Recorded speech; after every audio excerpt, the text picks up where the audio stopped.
Hello. Welcome to the first edition of Fun with Fallen Flags. This is going to be an overview video of essentially what we're going to do over the next few weeks and beyond. And we're going to take a look at some of the fallen flags out there in railroading so that it can either spark interest, hopefully, or at least discussion about some of the aspects about some of the railroads that no longer exist or were absorbed by some of the larger Class 1 railroads. This is not meant to be a expert opinion by any means, because hopefully you will learn something as you go along, and I will certainly learn something as I go along. A little bit about me. I've been a model railroader pretty much my entire life. I don't remember a period of time when I wasn't a model railroader, actively building or at least reading about some aspect of the hobby. I started out in O-scale when I was probably 2 years old underneath the Christmas tree, and since then I've been in O-scale and HO predominantly. I was with N-scale for quite a while, and then I transitioned from N-scale. I started doing narrow gauge N-scale, and then back to HO, and now I'm currently working on quite a few activities in narrow gauge HO. So with that being said, obviously I've jumped around a lot. My interests, like most model railroaders, will come and go, and I'll focus on one thing, and then I'll see something, some new shiny toy over there, and I'll say, oh, I want to go ahead and model that now. But I'm trying to be fairly disciplined at this point, and I want to get to a point of completion of a layout so that I can enjoy the operational side, because I tend to spend a lot of my time on the model building and scenery building instead of the operational side. So probably the closest I got to the operational side was a basement layout for the Pennsylvania Railroad. It had a large yard for Altoona. It had a horseshoe curve and up over into the tunnels and back down. So it was fun because I got to run a lot of trains, but it was still a work in progress, and it was not finished by any means.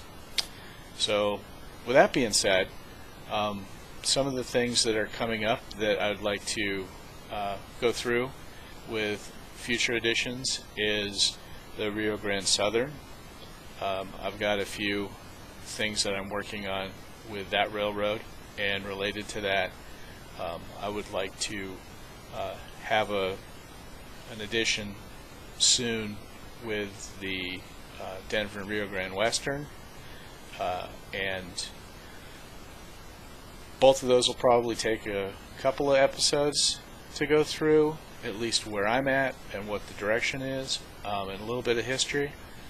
But like, for example, the Denver and Rio Grande Western, I mean, you're talking about a large railroad standard gauge, you're talking about a narrow gauge component of that, the Durango and Silverton Railroad.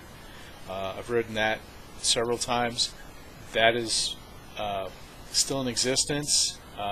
The passenger service, I believe, has been in continuous operation since the 1800s, the 1880s, and the Cumberland and Toltec Railroad down in Chama, New Mexico.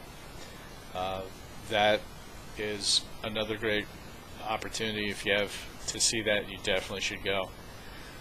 But that will probably be another long discussion about where that one, the existence of it, modeling opportunities, and things like that. So part of this being coming from a history background in college, part of this I want to be a study of the history at a high level, so somebody can look at it and say, I don't think that's for me, or that's really interesting, I hope we do more series on that, or I'm going to go and explore that. There's a wealth of information on YouTube and on the internet. I mean, just Google your favorite railroad and you're going to pull up, you're going to have so much information, it's going to be hard to take it all in. But other than the history half, I also want to do a model railroading half. And that would be where to look for resources for track, kits, maybe some stuff that you really ought to look for as a standard kit that's easy to find, maybe a little bit of information about some of the parts producers that have pieces that maybe you're looking at detailing an engine, some of the hard to find out of production kits. eBay is a great source for that. Sometimes you might pay a premium for that, but it is a really good place to look. Now, you might not necessarily purchase what you're looking for on eBay, but at least it can tell you what's out there in the market and maybe the going prices. So if you walk in blind into a train show, or you are in your local hobby shop, then you can at least have an idea of what you would pay, or if you're just going to get completely screwed on the price that they're asking for. And like I've found with everything, strike up a conversation with the people that you're talking to. You know, get to know them, get to know what they're working on. If it's a vendor or a retailer, they might have had something sitting on the shelf for a really long time, and they're looking at getting out of a certain line because the shop's in Colorado and they don't sell a whole lot of Delaware and Hudson passenger cars, you know, so maybe you have a deal. So anyway, conversation is great. Again, that's what this is, overview, is trying to stress that hopefully this kicks off some conversation and discussion about maybe where we want to go, where I want to go, and doesn't hurt to ask. You're talking to your retailer and he's got something on the shelf, he might take less than what he's got it priced for. Haggling is a good thing.